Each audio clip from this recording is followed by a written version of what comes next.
संसद की शक्तियां। संसद की शक्तियों के बारे में आज हम चर्चा करेंगे। संसद की जो शक्तियां हैं वो आपके सामने मैं लिख रहा हूं। कौन कौन सी शक्तियां हैं? संसद की पहली शक्ति है वो है आपकी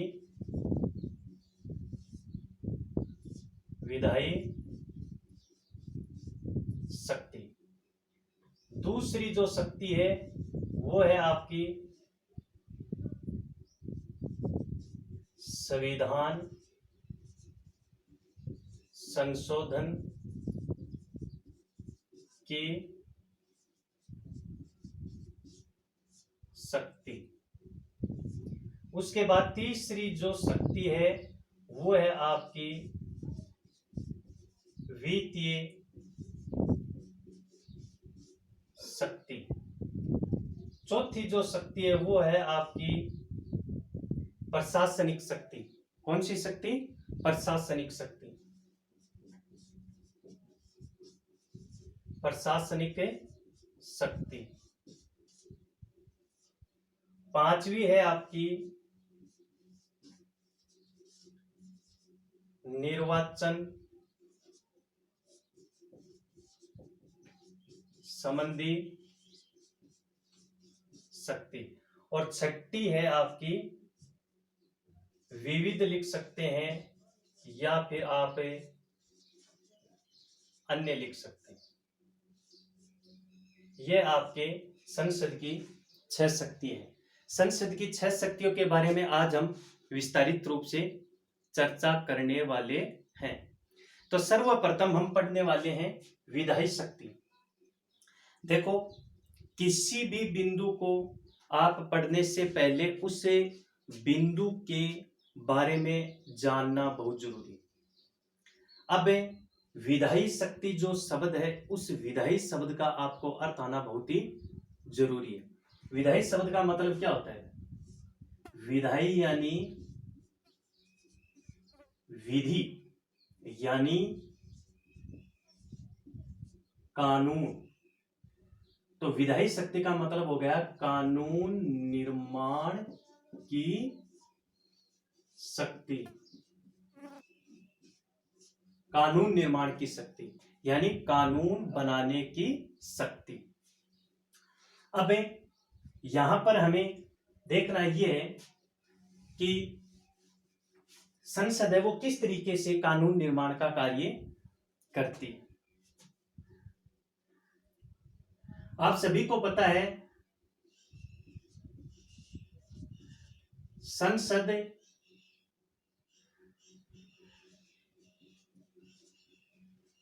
राष्ट्रीय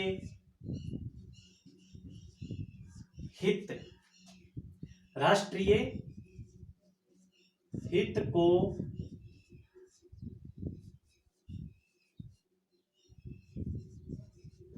ध्यान में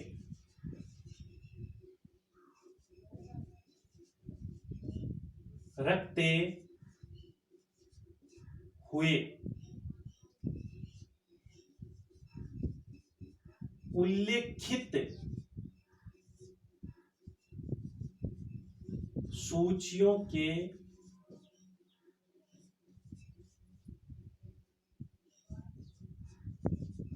विषयों पर कानून निर्माण का कार्य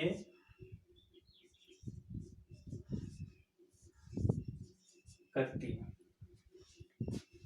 मतलब है संसद है वो राष्ट्रीय हित को ध्यान में रखते हुए उल्लेखित सूचियों के विषयों पर कानून निर्माण का कार्य करता है। दोस्तों, आपको पता होना चाहिए हमारा देश है वो संघीय शासन प्रणाली पर आधारित है और संघीय शासन प्रणाली में जो केंद्रीय शक्तियां होती हैं उसका विकेंद्रीकरण होता है। तो ध्यान में रखें, संविधान की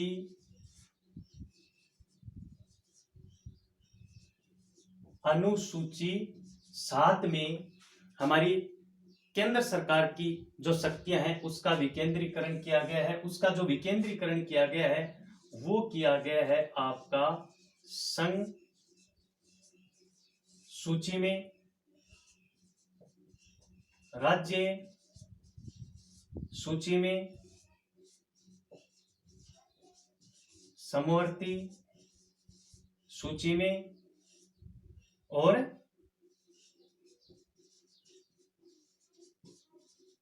अवशिष्ट सूची में। इस तरीके से संविधान की अनुसूची 7 में केंद्रीय शक्तियों का विकेंद्रीकरण किया गया। अब संसद कौन सी उल्लेखित सूचियों के विषयों पर कानून बनाती है? संसद बनाती है संघ सूची के विषय पर, समवर्ती सूची के विषय पर और अवशिष्ट सूची के विषय पर। राज्य सूची के विषय पर राज्य सरकार कानून बनाती है, इसलिए हम इसको इसमें शामिल नहीं करेंगे। तो ये शब्द है आपका उल्लेखित सूचियों के विषय पर। उल्लेखित कौन कौन सी है? संघ सूची, समवर्ती सूची, अवशिष्ट सूची। आगे बात समझ में।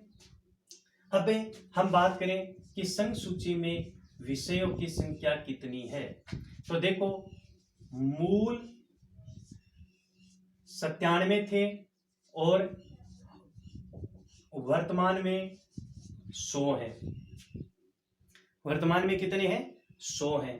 समवर्ती सूची में मूल की बात करें 66 और वर्तमान की बात करें तो इसमें है आपके 61। आगे बात समझे। राज्य सूची है उसको हमें अगले चैप्टर में पढ़ेंगे, ये अवशिष्ट सूची है। संघ सूची, समवर्ती सूची और अवशिष्ट सूची के विषयों पर जो कानून बनाने का अधिकार है वो है आपके संसद।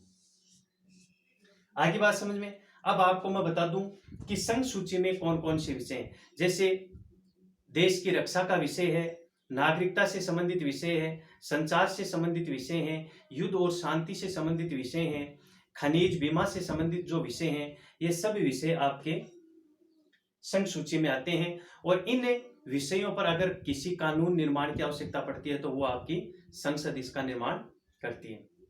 उसके बाद हम बात करें कि ये समवर्ती सूची है, इस समवर्ती सूची में कौन कौन से विषय आते हैं। तो जैसे शिक्षा है, वन है, आपका विवाह है, कारखाने हैं, बोध प्रथा है, इस तरीके के जो विषय हैं वो इसमें आते हैं।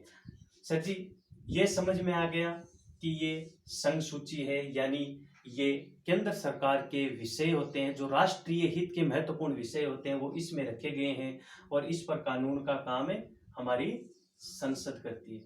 ठीक है। समवर्ती सूची, समवर्ती सूची के जो विषय हैं उन विषयों पर, जैसे इसका विषय है विवाह, तो समवर्ती सूची में जो विषय दिए हुए हैं, समवर्ती सूची के विषयों पर अब कानून बनाने का जो अधिकार है, जैसे ये विषय है तो इस पर अधिकार आपको संघ सरकार का भी है और राज्य सरकार का भी इसमें अधिकार होता है। यानी समवर्ती सूची के विषयों पर केंद्र और राज्य सरकार दोनों को कानून बनाने का अधिकार दिया हुआ है। लेकिन दोस्तों यहाँ पर ध्यान में रखना, अगर किसी विषय पर कानून बनाने को लेकर कोई विवाद हो जाता है, यानी सेम परिस्थितियों में केंद्र और राज्य सरकार दोनों एक ही विषय पर कानून निर्माण के कार्य को अगर अंजाम देते हैं तो उस परिस्थिति में संघ सरकार द्वारा बनाया गया कानून ही क्या होता है? लागू होता है। यानी समवर्ती सूची के विषयों पर कानून बनाने का अधिकार दोनों को है, केंद्र को भी है और राज्य को भी है। तो केंद्र और राज्य दोनों में अगर सीधी सी बात है, अगर आप अपनी मारवाड़ी भाषा में बात करा तो वो एक विषय है, क्यों दे दियो विवाह दे दियो, विवाह की तो ये लड़ाई चल रहा आजकल। एक के ऊपर केंद्र और राज्य दोनों अधिकार है कानून बनाने। एक ही टाइम पर दोनों सरकार क्या पर कानून बना रही है? विवाह के विषय पर कानून बना रही है। दोनों में क्यों हो आपसी टकराव हो जो ना संविधान के बड़ी सरकार गुण सी के केंद्र सरकार, तो बाजक को कानून बना सी वो ही कानून इकमा माने ओसी। यानी समवर्ती सूची की ये एक मुख्य विशेषता है। अब बात करें अवशिष्ट सूची। देखो दोस्तों, अवशिष्ट सूची क्या है? जब संविधान की अनुसूची 7 में संघ, राज्य और समवर्ती 3 सूचियों के विषयों का बंटवारा किया गया था। बंटवारा करने के बाद जो विषय सामने आए उनको रख दिया अवशिष्ट नामक सूची में। ठीक है, और इस पर कानून बनाने का अधिकार दे दिया हमारी संसद को।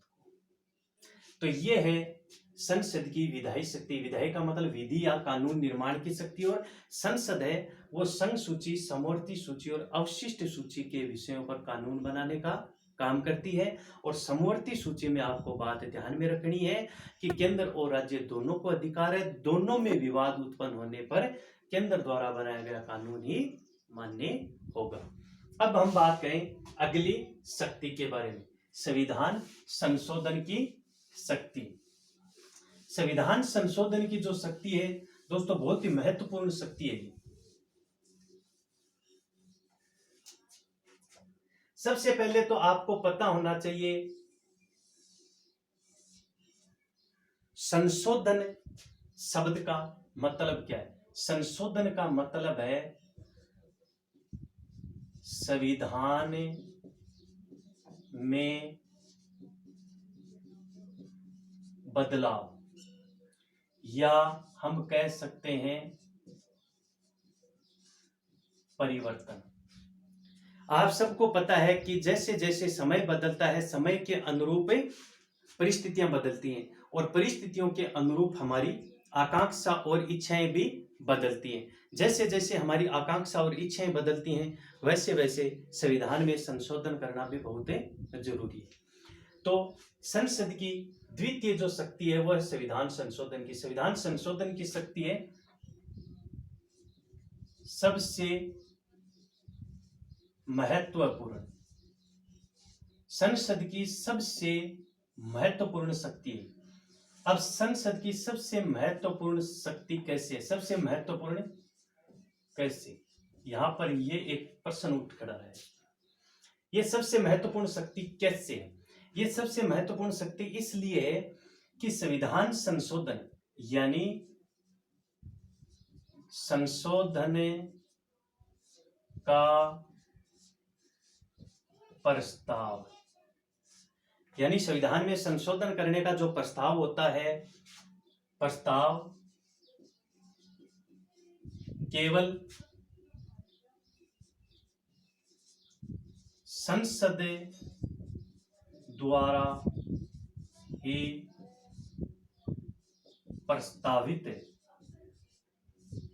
किया जा सकता है। यानी संविधान में संशोधन का प्रस्ताव है वो संसद ही प्रस्तावित कर सकती है, राज्य की विधानसभा है वो प्रस्तावित नहीं कर सकती। विधान सभा द्वारा नहीं, ये इसका महत्वपूर्ण जो तथ्य है वो है। यानी संविधान में जो संशोधन की शक्ति मिली हुई है वो केवल और केवल संसद को मिली हुई है। यानी संसद ही संविधान में संशोधन करने का प्रस्ताव लेके आ सकती है।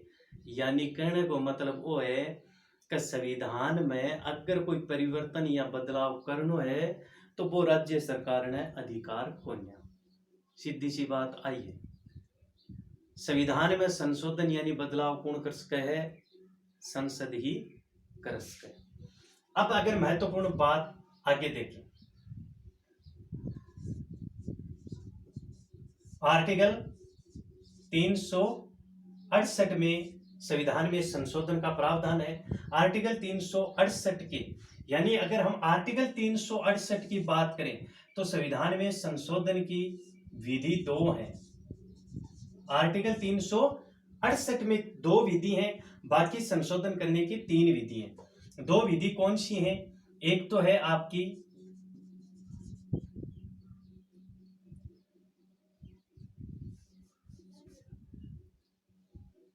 एक जो विधि है वो तो है आपकी दोनों सदनों का साधारण बहुमत और उपस्थित बताया हुआ है मेरा पूरा उपस्थिति जो सदस्य हैं उसका 2/3 बहुमत है। दूसरी है इसमें दोनों सदनों का साधारण या उपस्थिति 2/3 यानी पहली प्लस आधे। पहली कौन सी? ये पहली, ये प्लस आधे राज्यों की विधान सभा की स्वीकृति। ये दोनों विधि हैं। इसका उल्लेख आपके अनुच्छेद 368 में, और 368 वो अनुच्छेद है जिसके तहत हमें इसमें क्या कर सकते हैं, परिवर्तन कर सकते हैं। किसमें? संविधान में। अब तीसरी विधि है वो है संसद के दोनों सदनों द्वारा, यानी इसमें 368 की आवश्यकता नहीं है, ये साधारण सा है। तो ये तीन विधियों से संविधान में संशोधन किया जाता है। संविधान में संशोधन करने की शक्ति किसके पास है? संविधान में संशोधन करने की शक्ति आपकी संसद के पास है, राज्य विधानसभाओं के पास है नहीं है। उसके बाद हम बात करते हैं वित्तीय शक्ति के बाद। आप सभी को पता है वित्तीय शक्ति के बारे में। वित्तीय शक्ति का मतलब है हमारे देश की जो जनता है, जनता का प्रतिनिधित्व कौन करता है? संसद करती है। और प्रतिनिधित्व संसद करने के कारण संसद को संपूर्ण वित्त पर नियंत्रण है। आगे बात समझ में, यानी देश की जनता का प्रतिनिधित्व कौन करता है? संसद करती है, और संसद को संपूर्ण वित्त पर नियंत्रण रखने का अधिकार दे रखा है। अब होता क्या है, आप सबको पता है कि 3 सत्र होते हैं, मानसून सत्र, शीतकालीन सत्र और बजट सत्र। बजट सत्र के अंतर्गत क्या होता है? वित्त मंत्री होता है देश का। वित्त मंत्री बजट पेश करता है संसद में। अब बजट शब्द का मतलब क्या होता है? सर जी ये बजट क्या चीज है? बजट कुछ ही नहीं है। बजट का मतलब होता है एक वर्ष के आय व्यय का विवरण। सीधी सी चीज है। घरा खर्चों को लगेगा 12 महीना को लाग गया कतार आया कता, आय और व्यय का विवरण ये है। ये संसद के सामने रखवाया जाता है। और आपको पता है कि जब तक संसद में इसको स्वीकार नहीं कर लिया जाता है तब तक सरकार द्वारा किसी भी प्रकार के आय और व्यय का कार्य नहीं किया जाता है। यह है आपकी वित्तीय शक्ति। उसके बाद हम बात कर लेते हैं प्रशासनिक शक्ति। प्रशासनिक शक्ति का मतलब सीधा सा है, हमारे देश की जो शासन व्यवस्था है वो संघीय या संसदात्मक शासन व्यवस्था है। संघीय या संसदात्मक शासन व्यवस्था होने के कारण कार्यपालिका, संघ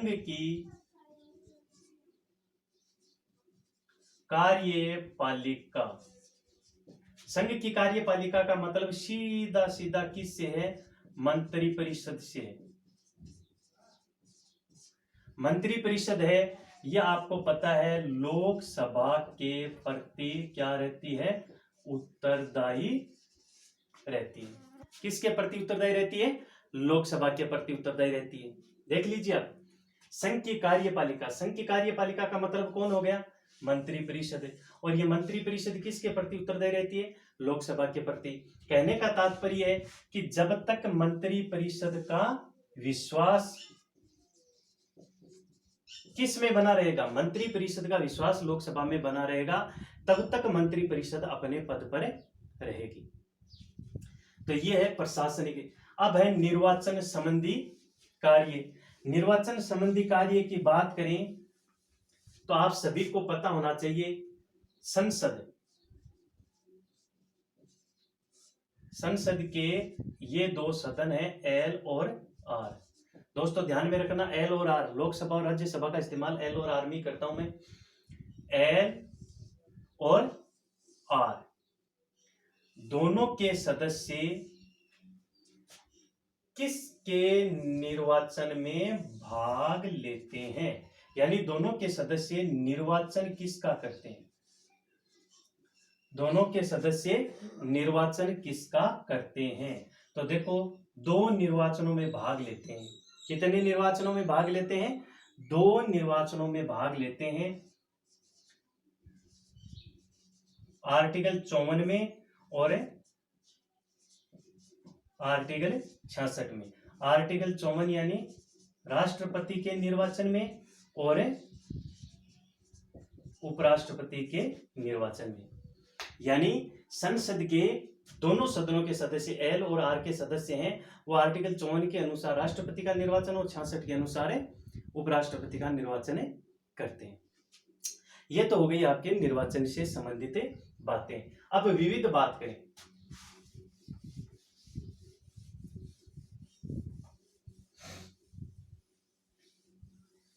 दोस्तों विविध में कुछ ही नहीं, इसमें विविध में जो दे रखा है वो दे रखा है, ये जो विविध है ना आपकी, इस विविध में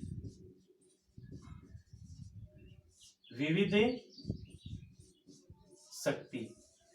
शक्ति में जो दे रखा है वो ये दे रखा है कि संसद एक बात ध्यान में रखना दोस्तों, संसद शब्द जहां आता है वहां एल प्लस आर दोनों का प्रयोग होता है, यानी लोकसभा और राज्यसभा का, यानी दोनों को बराबर शक्ति मिली हुई है। ठीक है। संसद यानी एल और आर के सदस्य सर्वोच्च व उच्च न्यायालय का जो मुख्य न्यायाधीश है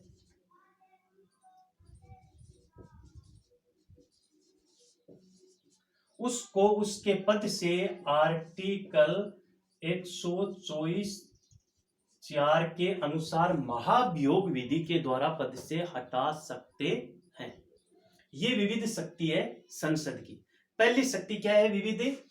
ये विविध पहली शक्ति की सर्वोच्च व उच्च न्यायालय के मुख्य न्यायाधीश को आर्टिकल 124(4) के अनुसार महाभियोग विधि, कौन सी विधि? महाभियोग विधि द्वारा पद से हटा सकते हैं। इसकी दूसरी जो विविध शक्ति है वो क्या है? दूसरी विविध शक्ति है कि जो संकटकालीन परिस्थितियां उत्पन्न होती हैं, यानी आपातकालीन दोस्तों आपने क्लास में पढ़ा होगा, आर्टिकल 352, आर्टिकल 356 और आर्टिकल 360। 52, 56, 60। जब 52 और 56 और 60 का प्रयोग किया जाता है तो आपको पता होना चाहिए कि 52 का प्रयोग करने के बाद 1 महीना, 56 का प्रयोग करने के बाद 2 महीना, 60 का प्रयोग करने के बाद 2 महीना, यानी इस समय में आपातकाल लागू करने के अनुमोदन को संसद में अनुमोदित करवाना आवश्यक है। यानी ये जो प्रस्ताव है 52, 56 और 60 के जो आपातकालीन प्रस्ताव है उसको 1 महीने, 52, 56 2 महीने, 60 में 2 महीने, इसके भीतर संसद में क्या करवाना होता है? पास करवाना होता है। दोस्तों ये थी आपकी संसद की शक्ति। ठीक है। कल जो हम चैप्टर पढ़ेंगे वो पढ़ेंगे लोकसभा की शक्ति। आप पहले से ही लोकसभा की शक्तियों को अपनी बुक में पढ़कर तैयार रहें। कल जैसे ही आपके सामने वीडियो आए उसको सुनेंगे, ऑटोमेटिक तैयार हो जाएंगे। ऐसे ही आपका अगर सपोर्ट मिलता रहा तो इस तरीके से आपको वीडियो मिलते रहेंगे। जय हिंद, जय भारत।